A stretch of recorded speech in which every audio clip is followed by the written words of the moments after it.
folks. Hope you've had a good evening, good food that we've had. But now we want to have an opportunity for, you got it down? Okay, for Alan to share with us. Can you think what you were doing 6 months ago? Yes. And how your life has changed? What's your life going to be like in 6 months? Now, little did Alan and Cindy know, or our community, know what the day after September 14th was going to have in store for Alan.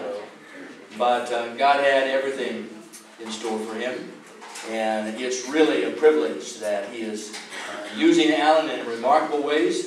We're looking forward to his sharing with us tonight. Alan Packard.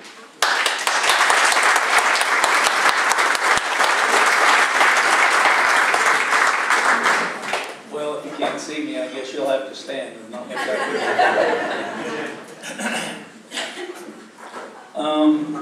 Saying that September the 15th changed my life is kind of an understatement.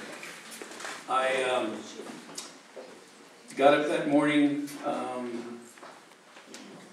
It's just another day.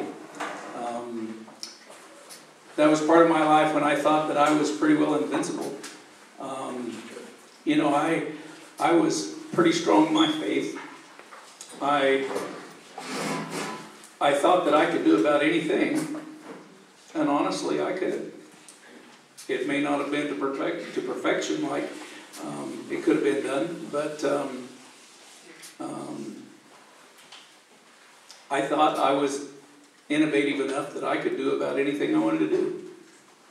And the Lord kind of changed my life a little bit. I've said all along that because of my faith, I'm one of the lucky ones. I know that this is a temporary situation for me. That if I never get out of this chair, that's okay. There are no wheelchairs in heaven. And that's awesome. But anyway, after the accident, people would say, Alan, what are you going to do? I'd look at him dumbfounded. What do you mean, what am I going to do? I don't have much of a choice, you know. It's not my call. It's the Lord's call. It's not my job to ask, why am I here? Why am I like this? It's my job to say, okay, here I am, send me. If there's somebody that I need to see, somebody that the Lord needs me to talk to, He just needs to point me in that direction and give me the words to say, and I'm willing to go. And I've had that attitude ever since day one. And I'll say again, I'm one of the lucky ones. When we was at Craig Hospital, several of the guys that were injured about the same time as I was and going through some of the same classes that I did, they really had a lot of struggles. And they could not understand why I was always upbeat. They could not understand why I was improving as well as I was. They did not understand a lot of things. And I didn't have any answer for them other than, you know, it's not me. This is a God thing. It's not me. And so Cindy and I was just talking a while ago. In Craig, part of the statistics are the average age of the person that gets an injury like mine that comes through their facility is a 19 or 20-year-old male. Oh, 19 to 25-year-old male that thinks they're invincible. You know, I saw a few of those up there. There was me and another friend of mine from South Dakota. Get this. Him and his 84-year-old dad, they farmed 42,000 acres. I thought we had some pretty big farmers in this area. He called me here a month and a half ago, probably. No, it was before Christmas. And he says, Alan, I've got to sell the farm. I said, what do you mean? And he said, before we ever left Craig, you got to understand Rex is the kind of guy that he stays on top of everything. And so before we ever left Craig, he had a vehicle already ready for him to drive that would take care of his chair, do everything he needed to do. He had it bought and delivered to the hospital, so he'd have a way home. He called me, it was before Christmas, and he told me, he says, Alan, he said, it snowed up here, and I got stuck in the snow. And I had to have my 84-year-old dad come and dig me out of the snow. He said, there's something wrong with that picture. And so he sold the farm. 42,000 acres that they farmed. 12,000 of it they rented. They owned 30,000 acres. They left Oklahoma in, him and his dad, well, him and his family, they left Oklahoma in 1972, sold the farm there for about $400 an acre, moved to South Dakota and started buying acreage up there for $50 and $75 an acre, and have just been buying land ever since. But he called me the other day, and he still doesn't know what he's going to do. He says, I'm pretty envious of you, Alan. He says, you've got a job. You've got self-worth. You've got something to do. I don't understand that. I don't understand how people can think that they don't have self-worth. That's one of the things that God has blessed me with, I guess, is ignorance. Because I just don't understand that. That just does not appeal to me.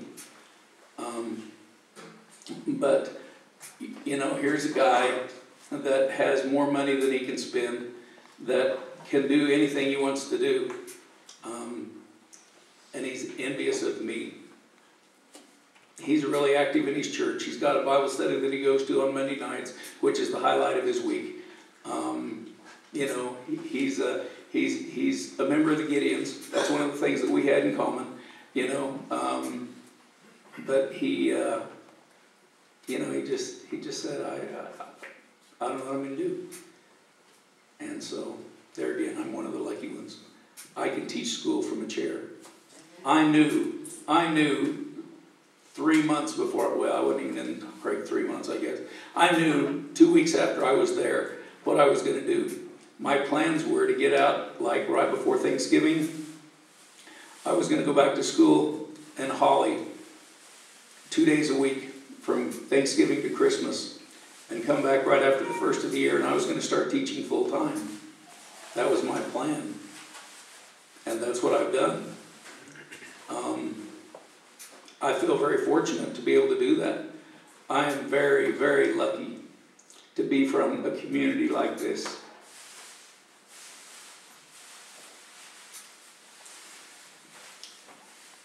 The overwhelming support that I've had from this community, all the work that they've done for my house to get it livable so I can come home, the financial support, the calls, the prayers, the support for me and my family, it just overwhelms me.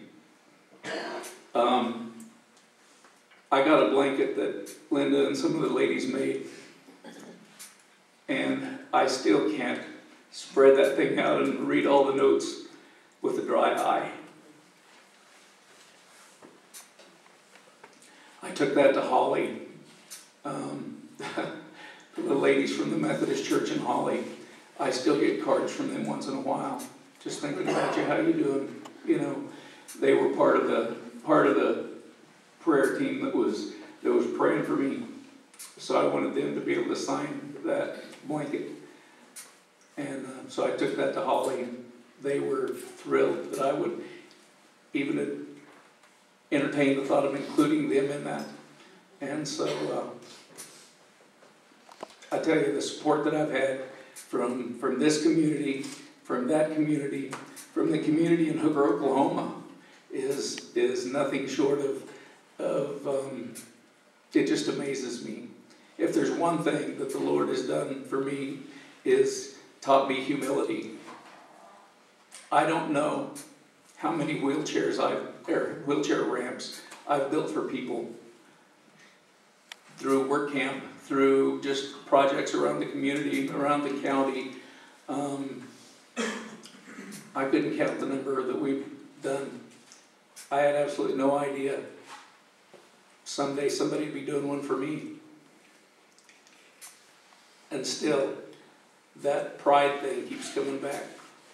I can do that. I can still do that, you know. But, you know, the Lord just has taught me to set back. And let me back up just a little bit. People had asked, what can we do? How can we help? I'd say, oh, we got it under control. We're good. We can do it. And somebody sat me down one time and said, Alan, you know, just from your experiences, the talents you have, how using them to help somebody else, how that blesses your heart. Please don't deny other people that opportunity to do that to you, for you. I thought about that for a while, you know, and I think they were right. So, pride's a hard thing to swallow. Even with mustard, it doesn't taste very good. You know? So, that's one of the things that the Lord's teaching me, you know. But, you know, I've still got a long ways to go. We've got I don't know. I'm in the middle of right now doing my master's program. Actually, I'm finishing it. I'm doing the internship of my master's program in school administration at this point. I get the privilege of getting up and going to some of those meetings, which I get to see Tom. That's pretty fun to see Tom and see some of the guys I know. But, you know, they have a plethora of information that's way over my head that I don't understand, that hopefully someday I will. But there's a lot of stuff that I have to learn. And but with the Lord's help, He's going to help me with that. But and with the Lord's help, I'll finish that in May. I'll graduate with my master's in school administration in May. And so through everything that's gone on, I started this class actually before the accident ever happened. And I was at week 6 of the 8-week course, the first 8-week course. And they made me drop. I was a little aggravated, to say the least. But, you know, it's all worked out well. You know, the Lord's in control. He is in control of my life. I just have to be a lot more patient and keep my eyes peeled for what He wants me to do, for what He wants me to say, for where He wants me to go. Through this experience, I have visited with numerous people that I've had contact with 10, 20 years ago.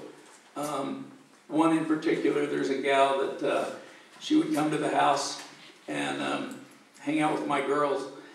And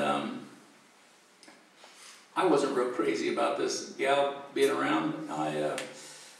She didn't have a very good reputation, and I darn sure didn't want my girls going over to her house. You know, so if she wanted to come to my house, well, at least I had a little more control. I could hold my thumb down on what went on. And through the course of different conversations and stuff like that, you know, I would give her probably unwelcome fatherly advice. But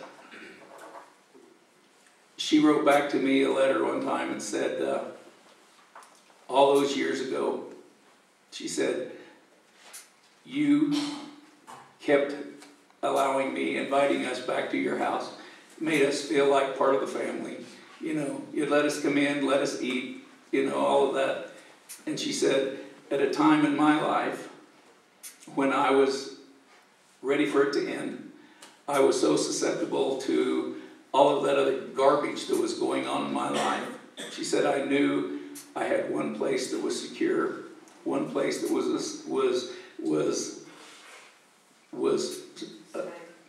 a safe place, but it was also something that would never change. It was always the same. It was a solid, standard place to be. And she says, and I want to thank you for saving my life. Wow. And I just wrote back and I said, we need to give the praise to who the praise is due. It wasn't me that saved your life. It was just that I was at a point in my life where I was looking out for my girls, and I was drawing the line where I thought they needed to be. And you just happened to be in that place, at that time. And, and so the Lord is really the one that brought you into that situation, that got you into that place. But it's just amazing. And I told her, I said, that just goes to show that no matter who we are, at what point we are in our lives, we better keep our best foot forward. Because we never know when, what we say, to who we say it to, how the Lord's going to use that.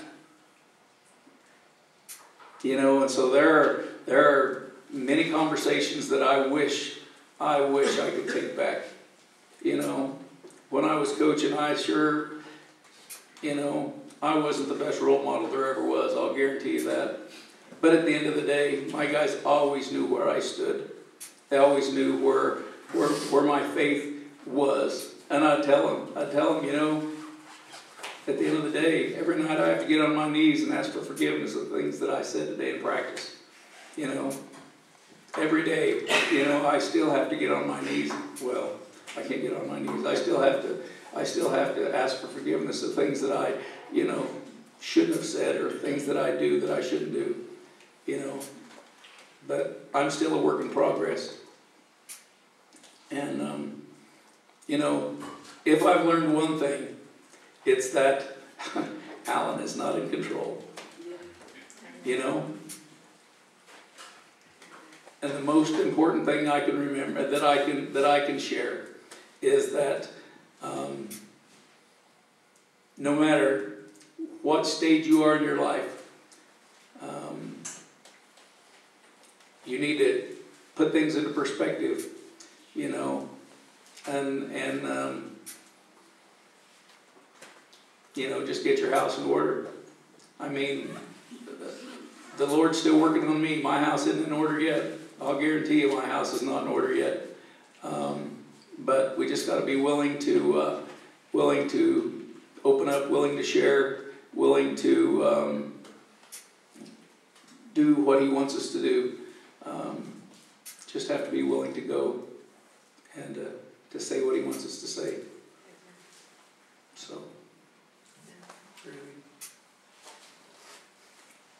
We was talking earlier about this whole ordeal and how God had His hand in everything that went on. When I fell, Cindy was probably 20 feet from me, out inside that little building when I fell. And she saw me fall. She saw me hit. When I hit the ground, apparently I wasn't breathing. And she was there. She started CPR, got me breathing again. The Lord was there. I mean, He knew who to have around me at that time. Our EMS crew have the knowledge. We're really lucky to have who we have, actually, let me tell you. Riley and Cindy and all of those that were on the crew that went, they called ahead and had the Flight for Life plane setting in Johnson when we got there at the hospital. That was done. God was in control of that.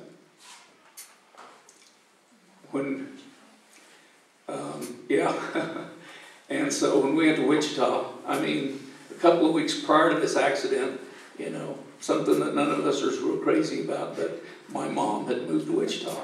And so, lo and behold, where do we go? We take a plane ride and we go to Wichita. You know? And so, to have that support there, you know, and a place for our family to hang out when they wasn't at the hospital, you know, it's just God was in control. That whole thing. I mean, you know, there's not an aspect of the entire experience where you can't look back and just say, that wasn't anything that we did. You know, things were lined up, things were put into perspective, and God was in control. And so when Claudine called and asked me if I would, you know, just say a few words, I told her I would. I was a little taken back when I go into church that next Sunday and see up on the screen it says featured speaker. That was a little more than what I volunteered to do. But you know, I'm this. To be honest, this is a healing process for me. It's something that I have needed to do, and I have put it off and put it off and put it off. I owe this community a great big thank you for what they've done for me and my family.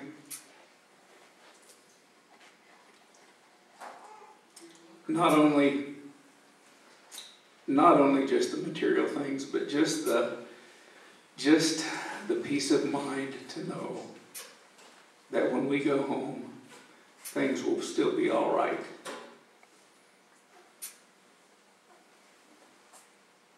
I can't think of a better community to be in or from.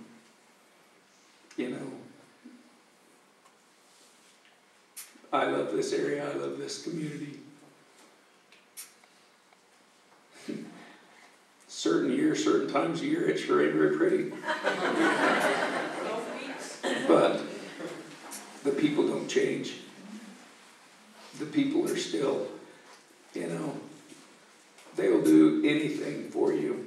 You know, this is a great community, and I thank you all for everything you've done for me and my family and my church family. I appreciate all that they've done too. They've helped. I don't know. They've done a lot, and so. Do you have a song you want to sing, Cindy? Take that as a no. So, well, I guess that's all I have to say.